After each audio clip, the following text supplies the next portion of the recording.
World leaders have convened in Washington, D.C. for the 2024 annual meetings of the IMF and World Bank Group.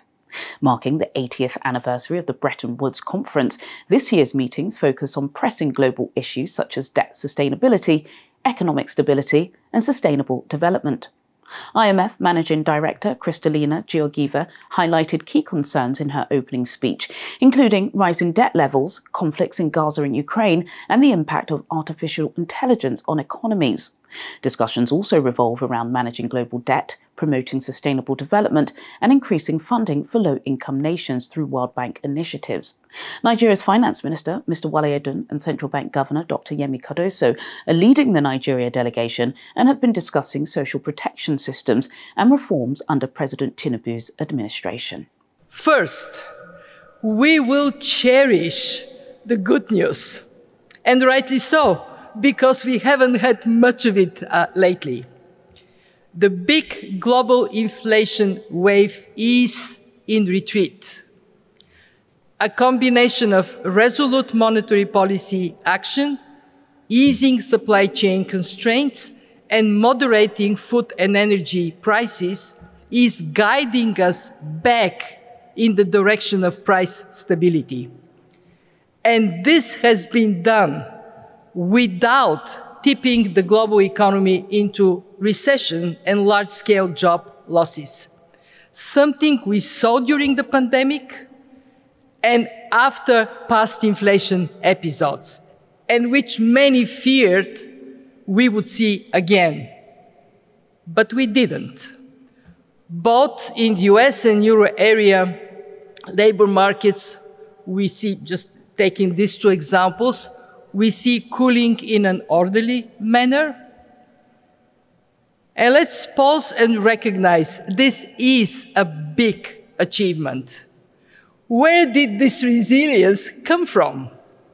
Answer: from strong policy and institutional foundations built over time, and from international policy cooperation as countries learn to act fast and act together. I think as part of our overall macroeconomic reforms, we are at the domestic level, we are putting in place policies and a framework and even an environment that will encourage private sector investment. And I think this is key. Already in Nigeria, we do have private sector participation in the electricity sector.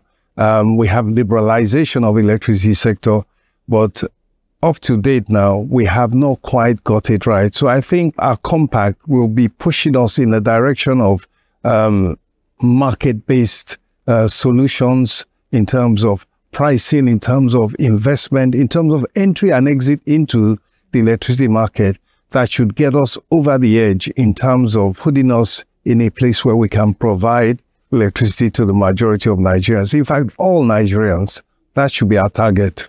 I got a figure today, I think since inception, about $320 billion has been provided, much more than has been paid in terms of capital than IBRD, than the main bank lending program itself. However, we do wish this to be a record IDA year. The IDA financing is what gives us that extra affordability. It's concessional, it's for a long term, and it's for a relatively low interest rate. And most of our programs at the World Bank or with the World Bank are IDA financed, and it's a function of the level of poverty that we are facing and fighting in the country. So I think that whether it is budget support for the government's macroeconomic reforms, which are critical in helping us stay the course, or whether it is specific funding aimed at the health sector, aimed at the climate adaptation, or even, as we said earlier, aimed at gender issues, IDA is a critical part of the funding of the Nigeria's development effort at this stage. And until we get out of this poverty level that we are in, or until we get to become a middle-income country, IDA will be a critical part of our financing package, and we rely on it enormously, and we value it enormously, and it has made a big difference to Nigeria. For us, we think that there is no way that we can achieve sustainable development without involving women, because they are the majority. It's like the parliament. And in Togo, women represent 52%.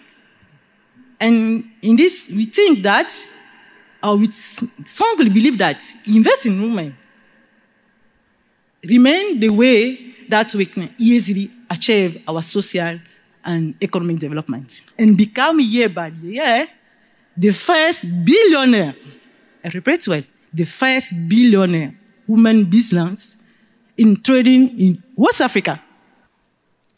Most of these women never attended school.